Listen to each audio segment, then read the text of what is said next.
सौरव गांगुली ने राजनीति में अब तक कदम नहीं रखा है, लेकिन इस बात के साफ संकेत हैं कि बंगाल के सीएम का पद सौरव गांगुली की प्रतीक्षा कर रहा है। यही वजह है कि बंगाल के करीब 48% लोग सौरव गांगुली को बीजेपी का सबसे बेहतर सीएम कैंडिडेट मानते हैं। ममता बनर्जी से नाता तोड़कर बीजेपी में आए शुवेंदु अधिकारी ममता बनर्जी का खेल सबसे ज्यादा खराब करने वाले हैं। करीब 46% लोगों का ये मानना है कि शुवेंदु अधिकारी की वजह से ममता बनर्जी को बड़ा नुकसान होने वाला है। मतलब साफ है, सौरव गांगुली और शुवेंदु अधिकारी दोनों मिलकर ममता बनर्जी के अंत की सुपरहिट पटकथा लिख रहे हैं। यही वजह है कि बीजेपी चाहती है कि सौरव गांगुली राजनीति में अपनी नई पारी शुरू करें और सियासत के मैदान में अपनी ताबड़तोड़ बल्लेबाजी से ममता बनर्जी की गेंदों को सीमा के बाहर भेजें। हालांकि चुनावी सर्वेक्षण के मुताबिक बीजेपी अभी सत्ता से दूर है, लेकिन सौरव गांगुली की एंट्री से सारे के सारे चुनावी गणित बदल सकते हैं, क्योंकि एक तरफ सत्ता विरोधी लहर काफी तेज है, दूसरी तरफ सौरव गांगुली की लोकप्रियता और शुवेंदु अधिकारी की ताकत, तीनों मिलकर ममता बनर्जी को सत्ता से वापसी का रास्ता दिखा सकते हैं। बंगाल में सत्ता विरोधी लहर का अंदाजा इस बात से लगाया जा सकता है कि ममता बनर्जी के भतीजे को लेकर बीजेपी का गढ़ा गया नारा टोलाबाज भैपो को 42% लोग सबसे असरदार स्लोगन बता रहे हैं। यही वजह है कि ममता बनर्जी चुनाव प्रचार में काफी तेजी और हड़बड़ी दिखा रही हैं। बीजेपी के झटकों ने चुनावी रणनीतिकार प्रशांत किशोर की सारी रणनीति को पलट कर रख दिया है। बंगाल विधानसभा चुनाव होने में अभी वक्त है। माना जा रहा है कि वक्त के साथ टीएमसी में जारी घमासान और तेज होगा। अब तक तो ममता बनर्जी ने शुवेंदु अधिकारी के सांसद पिता और भाई को पार्टी से निकाला नहीं है और न ही उन दोनों ने इस्तीफा ही दिया, लेकिन चुनाव करीब आने के साथ ये सब घटित होगा। इसी वजह से ममता बनर्जी ने अधिकारी परिवार के पर अभी से कतरना शुरू कर दिया। नंदीग्राम की रैली में ममता बनर्जी ने इसी वजह से शुवेंदु अधिकारी के पिता शिशिर अधिकारी को आमंत्रित नहीं किया। दूसरी तरफ बीजेपी महासचिव कैलाश विजयवर्गीय का दावा है कि उनके पास 40 से अधिक विधायकों की लिस्ट है, जिसमें से लोगों को चुना जा रहा है। लिस्ट फाइनल होते ही सारे विधायक टीएमसी छोड़कर बीजेपी का दामन थाम लेंगे और अगर ऐसा हुआ तो ममता बनर्जी का किला पूरी तरह से नेस्त नाबूद हो जाएगा। Bureau report, news of India. BJP की चुनावी रणनीति की वजह से ममता बनर्जी के सारे समीकरण एक एक कर बिगड़ते जा रहे हैं। हालात ये हैं कि ममता बनर्जी को अब अपनी पुरानी सीट भवानीपुर पर भी भरोसा नहीं रहा। ममता बनर्जी को इस बात का अंदेशा है कि भवानीपुर से बीजेपी उन्हें जीतने नहीं देगी। इसी वजह से नंदीग्राम में रैली करने गई ममता बनर्जी ने आनन फानन में वहीं से विधानसभा चुनाव लड़ने की घोषणा कर दी।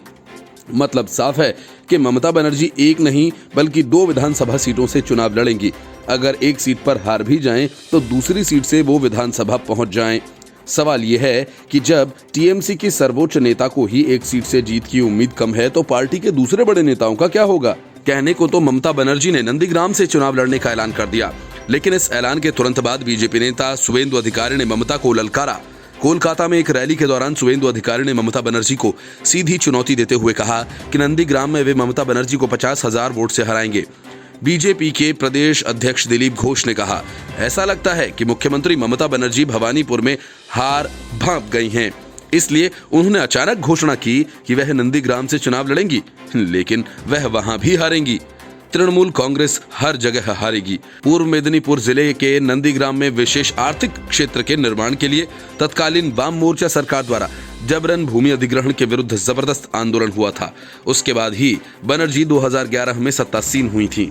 भारतीय जनता पार्टी के नेता शुवेंदु अधिकारी ने कोलकाता की रैली में लोगों को संबोधित करते हुए कहा कि बंगाल में होने वाले चुनाव में सत्तारूढ़ पार्टी तृणमूल कांग्रेस की मुख्यमंत्री ममता बनर्जी को हराऊंगा। उन्होंने कहा कि यदि ऐसा नहीं हुआ तो राजनीति ही छोड़ दूंगा।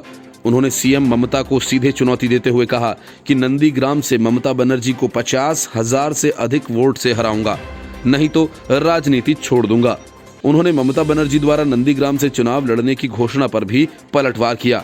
उन्होंने कहा कि आपने नंदीग्राम के लिए क्या किया, आपने कितना विकास किया, यहाँ की जनता को जवाब दीजिए।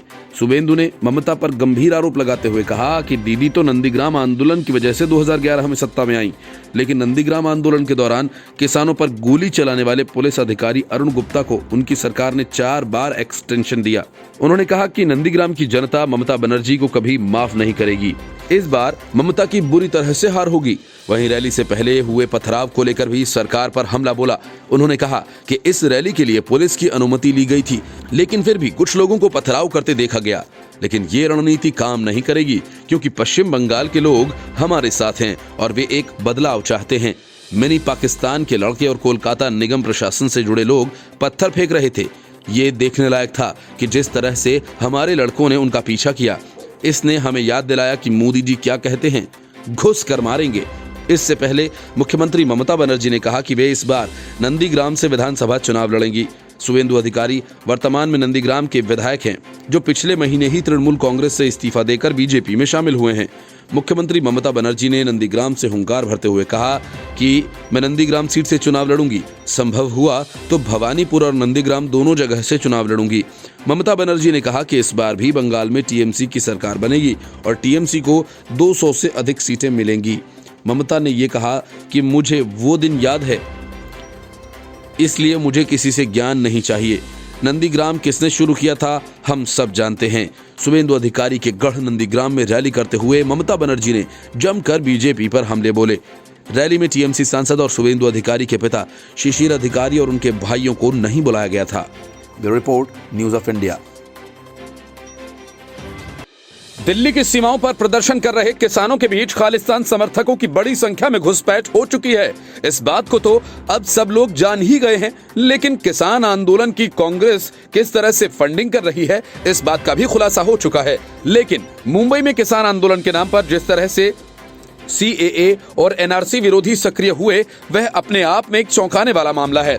महाराष्ट्र ही नहीं, पूरे देश में अब सीएए और एनआरसी विरोध की तरह किसान आंदोलन को हवा देने की तैयारी की जा रही है। यही वजह है कि कृषि कानूनों के विरोध में मुंबई के आजाद मैदान में हजारों मुस्लिम प्रदर्शनकारी जुटे। ये कथित तौर पर केंद्र सरकार के कृषि कानूनों के खिलाफ किसानों के विरोध का समर्थन करने के लिए इकट्ठा हुए थे। मुंबई के आजाद मैदान में किसानों के समर्थन में किसान अलायंस मोर्चा का आयोजन किया गया था। इस दौरान प्रदर्शनकारियों ने आजादी के नारे लगाए। मंच पर लगे बैनर पर साफ तौर पर लिखा था कि मुंबईकर किसानों के विरोध का समर्थन करते हैं। कथित तौर पर कई सामाजिक संगठनों के प्रदर्शनकारियों ने कृषि कानून के खिलाफ ये आंदोलन किया।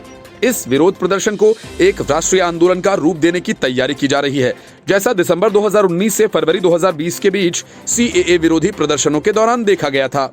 नागरिकता संशोधन अधिनियम और नेशनल रजिस्टर ऑफ सिटीजन्स के बहाने मुसलमानों की नागरिकता छीन ली जाएगी, ये कहकर दिल्ली में हिंदू विरोधी दंगों को अंजाम दिया गया था। अब सवाल ये उठता है कि क्या किसान विरोध प्रदर्शन भी एंटी सीएए विरोध की तरह किसी साजिश के तौर पर तो नहीं रचा जा रहा।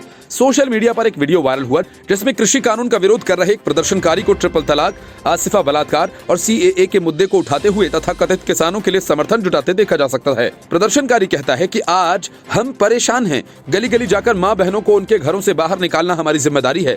कल हम सबको मिलकर आजाद मैदान पहुंचना होगा और मस्जिद के पास इकट्ठा होना होगा। हमने बस यात्रा, भोजन और पानी की व्यवस्था तक कर रखी है। हम सभी माँ बहनों की सुरक्षा को सुनिश्चित करेंगे। हालांकि ये वीडियो कब की है ये अभी तक पता नहीं लग पाया है। उद्धव ठाकरे एक तरफ औरंगाबाद और उस्मानाबाद का नाम बदलकर हिंदुत्ववादी चेहरे को चमकाना चाहते हैं, लेकिन दूसरी तरफ महाराष्ट्र में भगवान राम के बैनर और पोस्टर्स को नगर निगम के ठेकेदारों ने फाड़कर कचरे की गाड़ी में डाल दिया। उद्धव ठाकरे के इस दोहरे चेहरे का खुलासा तब हुआ जब बीजेपी के कार्यकर्ताओं ने औरंगाबाद पुलिस थाने में एक शिकायत दर्ज कराई। इस शिकायत में कहा गया कि महाराष्ट्र के औरंगाबाद नगर निगम द्वारा नियुक्त कुछ ठेकेदारों ने भगवान राम के चित्र वाले बैनर्स हटा दिए हैं और उन्हें कचरा इकट्ठा करने वाले वाहन में डालकर ले जाया गया। इससे धार्मिक भावनाएं आहत हुई हैं। इसके पहले मुंबई में तो पुलिस के अधिकारियों ने भगवान राम के पोस्टर्स और बैनर्स फाड़े थे, जिसे लेकर काफी हंगामा भी हुआ था। बीजेपी नेताओं ने इन्हीं बैनर्स के द्वारा श्री राम मंदिर के लिए चंदा एकत्रित करने की शुरुआत की थी, जिसका प्रशासन ने ये हश्र किया है। बीजेपी के स्थानीय नेताओं का आरोप है कि उन बैनर्स पर अयोध्या में बनने वाले राम मंदिर के लिए चंदा एकत्र करने का आह्वान किया गया था, मगर आपसी मतभेद के चलते प्रशासन ने यह हथकंडा अपनाया। ये बैनर शहर के हिंदू राष्ट्र चौक, मल्हार चौक और अन्य इलाकों में लगाए गए थे, जिनका उद्देश्य सिर्फ और सिर्फ प्रभु श्री राम के मंदिर निर्माण के लिए चंदा एकत्रित करना था, न कि कोई प्रपंच करना। मगर प्रशासन ने इन्हें न सिर्फ हटाया बल्कि कचरे के ढेर में डाल दिया। इससे हिंदू धार्मिक भावनाएं आहत हुई हैं। बीजेपी नेताओं ने एक ज्ञापन में कहा कि इन बैनर्स में कुछ भी उत्तेजक नहीं था जिससे कोई विवाद पैदा होता। पुंडलिक नगर पुलिस स्टेशन के सहायक निरीक्षक घनश्याम सोनवणे ने इसकी पुष्टि करते हुए कहा कि शिकायत का आवेदन मिला। उन्होंने कहा कि तथ्यों की जांच की जाएगी और उच्च अधिकारियों के मार्गदर्शन के अनुसार कार्रवाई की जाएगी। औरंगाबाद के इन ठेकेदारों पर कार्रवाई की मांग तेज हो गई है। बीजेपी का कहना है कि भगवान राम हमारी आस्था के प्रतीक हैं, इसलिए ये बर्दाश्त नहीं किया जाएगा। भगवान के पोस्टर्स को इस तरह कूड़े की गाड़ी में ले जाने का मुद्दा गर्मा गया है। कार्यकर्ताओं ने ये भी कहा कि अगर दोषियों के खिलाफ कार्रवाई नहीं हुई तो आंदोलन किया जाएगा। गौरतलब है कि औरंगाबाद शहर का नाम बदलने को लेकर शिवसेना और कांग्रेस के बीच तकरार बढ़ती जा रही है।